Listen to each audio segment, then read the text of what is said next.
नमस्ते। मेरा नाम है राजीव शुक्ला और आप देख रहे हैं लोकरंग। भारत और कनाडा के रिश्ते आजकल चर्चा में हैं। पिछले दिनों G20 से वापस जाने के बाद से ही कनाडा के प्रधानमंत्री जस्टिन ट्रूडेो भारत पर हमले कर रहे हैं। खालिस्तान के मुद्दे पर लेकर वो भारत को घेरने का प्रयास भी कर रहे हैं। इन सब चर्चाओं के लिए मेरे साथ आज डॉक्टर भूपेंद्र सिंह हैं। इससे पहले कि हम चर्चा को प्रारंभ करें, आप इस चैनल को सब्सक्राइब कर दें ताकि हमारी सारी अपडेट्स आप तक मिलती रहें। बहुत बहुत स्वागत है आपका। नमस्कार राजीव जी। पिछले दिनों कनाडा में एक घटना हुई जी जिसके बाद से ही लगातार कनाडा ये दावा कर रहा है कि इसमें भारत का इन्वॉल्वमेंट है। जी क्या है इन सबके पीछे? कनाडा में जो जस्टिन ट्रूडो की वर्तमान सरकार है वो आप जानते हैं कि इनको पूर्ण बहुमत नहीं मिला था जी और ये जो इनकी सरकार चल रही है वो खालिस्तान के बलबूते, जो खालिस्तान के समर्थक है, उनकी जो न्यू डेमोक्रेट पार्टी है उसके समर्थन के नाते ये सरकार टिकी हुई है। और इनकी जो ये सरकार है या ये जो लिबरल पार्टी है जस्टिन ट्रूडो की, इसका पुराना इतिहास भी रहा है और ये सन 80 के दौर से खालिस्तान के पक्ष में लगातार खड़े रहे हैं और उसी सब जो उनकी नीतियां हैं उसको ये आगे इस समय बढ़ाते हुए नजर आ रहे हैं।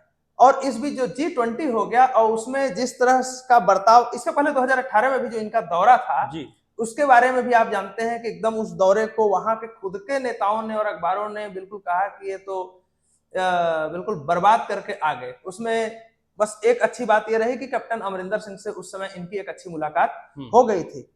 उसके बाद इनको रिसीव करने वाला भी कोई बड़ा व्यक्ति नहीं पहुंचा था और उसी चीजों को आगे भी हम G20 में देखते हैं। जब मोदी जी G20 में जिस तरह इनके साथ व्यवहार करते हैं और उसके बाद इनका प्लेन बिगड़ जाता है, उसके बारे में और तमाम तरह की चर्चाएं आ रही हैं कि प्लेन वास्तव में खराब नहीं हुआ था। प्लेन में कुछ ऐसी अवांछित चीजें थी जिस कारण कि उसको रोके रखा गया था और बदले में भारत सरकार कह रही थी कि आप हमारा प्लेन लेकर जा सकते हैं, इसको लेकर के नहीं जा सकते। ये सब बातें भी निकल कर आ रही हैं। तो ये सारी जब घटनाएं एक के बाद एक घट रही हैं तो उसी का आप देख सकते हैं कि एक रिपरकशन के रूप में कनाडा में जब जस्टिन ट्रूडो संसद में जाते हैं तो वहां पर ये भाषण देते हैं।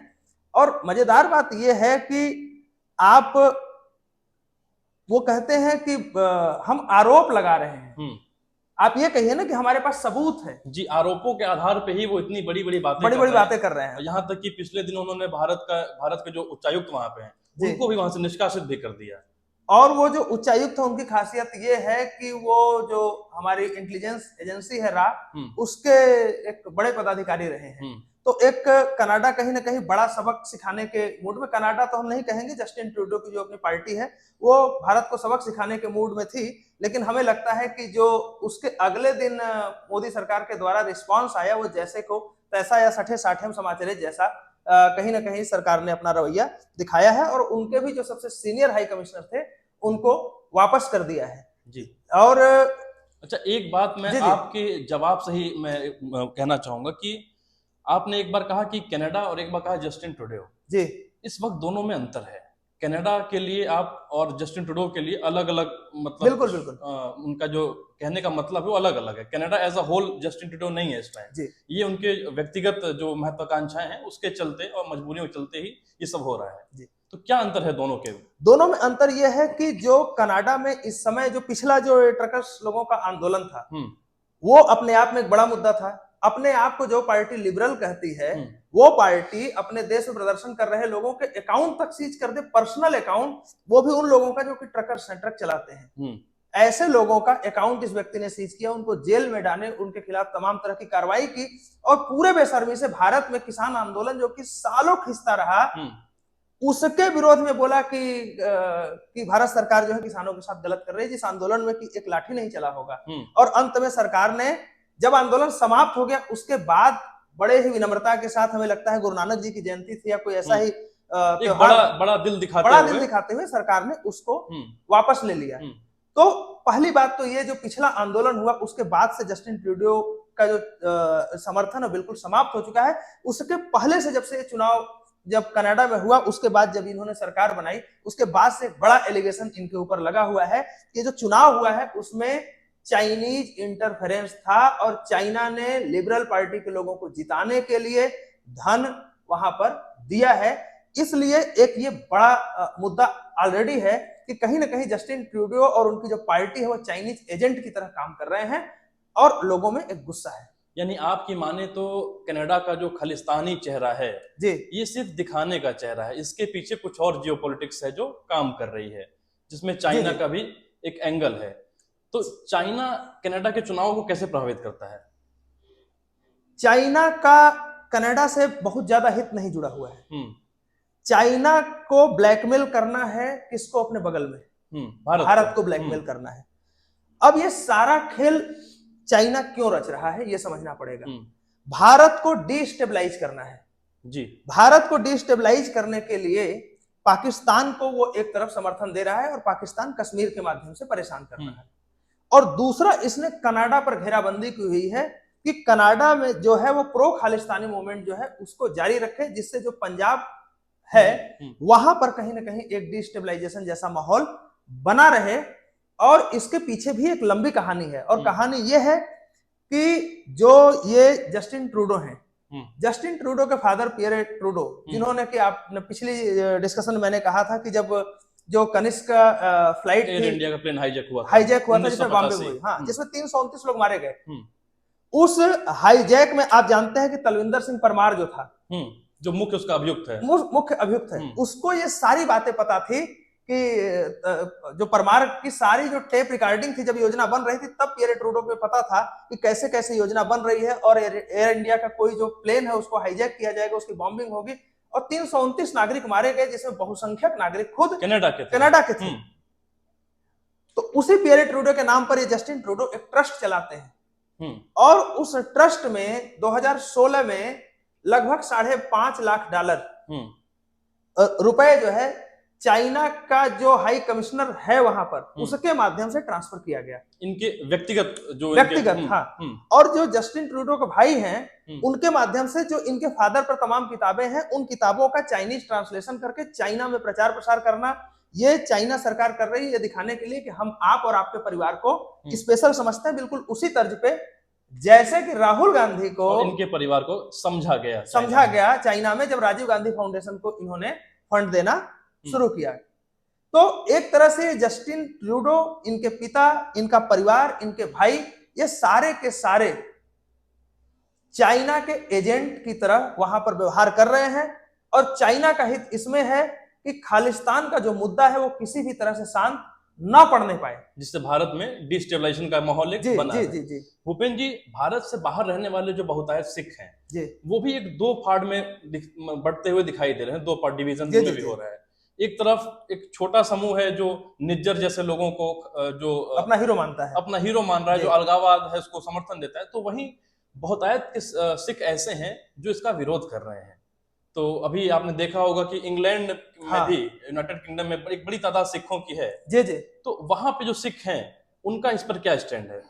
देखिए, मोदी सरकार की तरफ से लगातार ये प्रयास किया जा रहा है कि सिख समाज अपना समाज है, कोई बाहरी लोग नहीं है, हमारे अपने लोग हैं, हमारी एक जैसी मान्यताएं हैं, एक जैसे विचार हैं, एक जैसे पूजा पाठ, सब भोजन, यहाँ तक कि कॉन्स्टिट्यूशन में ये लिखा गया है जी कि जहां जहां हिंदू शब्द का इस्तेमाल किया गया है उसका मतलब सिख, बुद्ध और जैन बिल्कुल सभी हैं।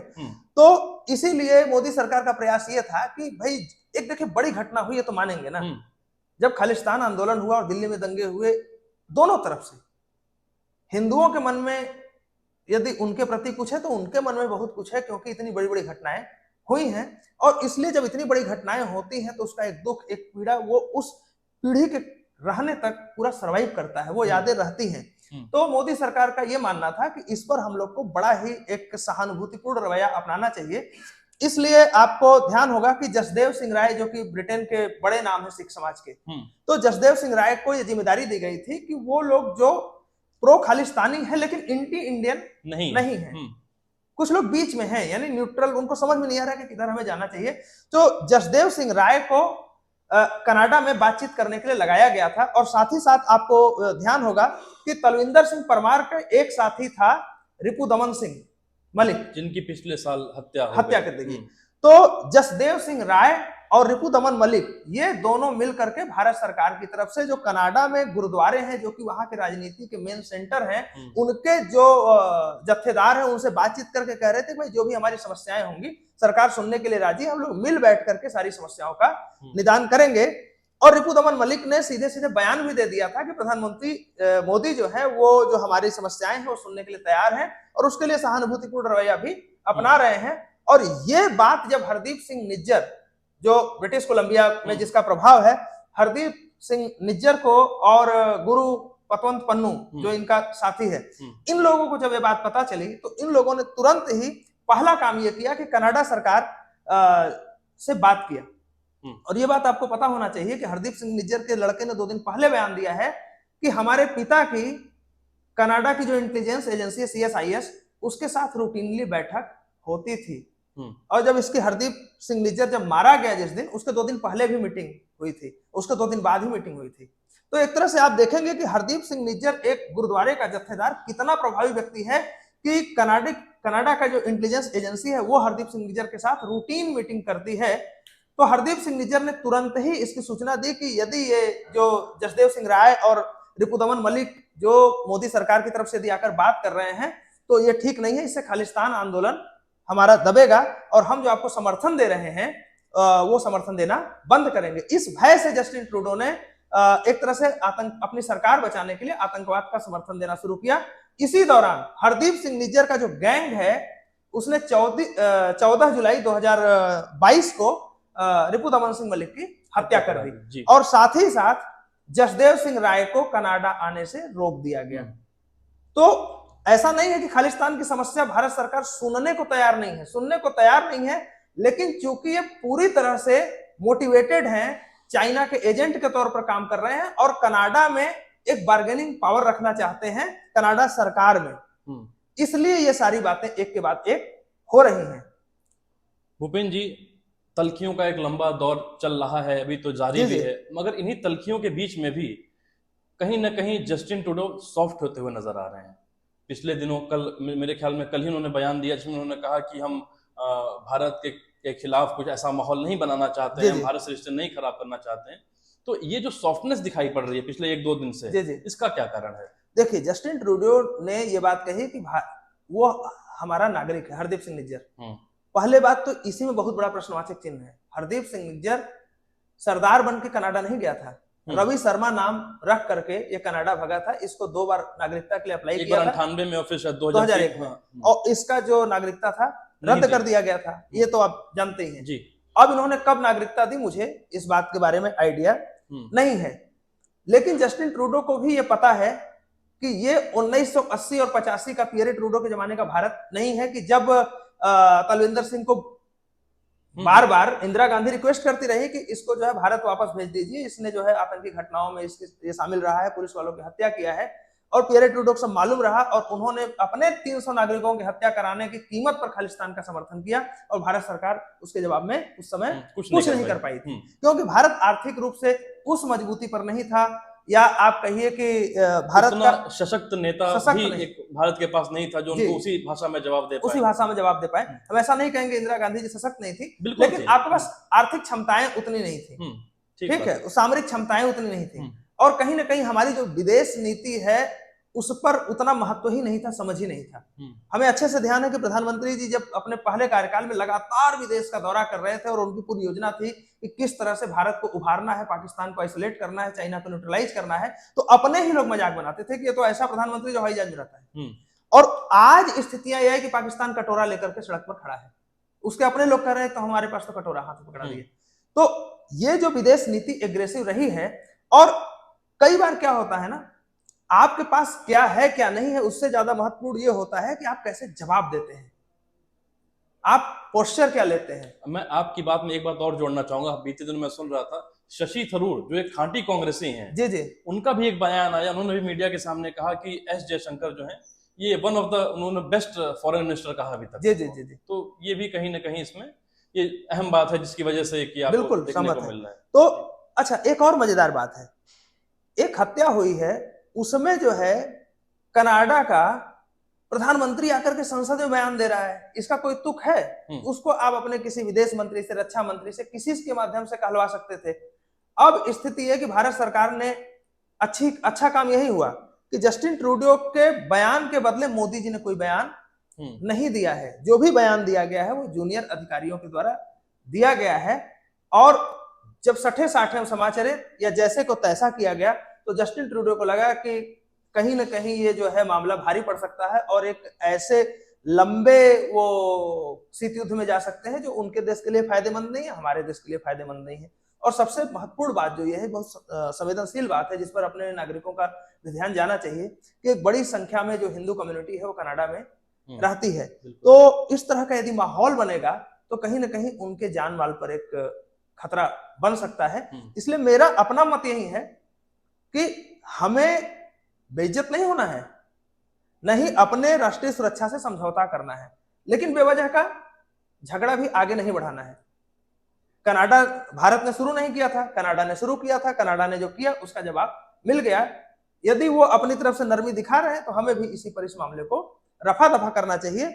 और कुछ बातें जब डिप्लोमेटिक चैनल खोले जाते हैं तो वो अपने आप ही शुरू होती हैं, लेकिन उससे बड़ी बात यह है कि जस्टिन ट्रूडो जो हैं वो अगले बार वापसी करेंगे, ये भी लगभग असंभव बात है। इसलिए हो सकता है जब ये सरकार में बदलाव हो, नई सरकार आए, तो शायद रिश्ते फिर से सामान्य हो जाएं। लेकिन फिलहाल जब तक जस्टिन ट्रूडो हैं, चाइना का इंटरफेरेंस वहां पर रहेगा, खालिस्तानियों का अपना लाभ है, कोई इस मामले का एक परमानेंट समाधान मुझे नहीं दिख रहा है। भारत और कनाडा दुनिया की दो बड़ी अर्थव्यवस्थाएं भी हैं और लोकतंत्र भी हैं। तल्खियों का माहौल जारी है। इसके बीच हम यही चाहेंगे कि ये तल्खियां कम हो। भारत अपनी संप्रभुता की रक्षा पूरी तरीके से करने में सक्षम है और कर भी रहा है, और कनाडा को उचित जवाब भी दिया जा रहा है। यदि आपको ये चर्चा अच्छी लगी हो तो चैनल को सब्सक्राइब करें, वीडियो को लाइक करें। धन्यवाद।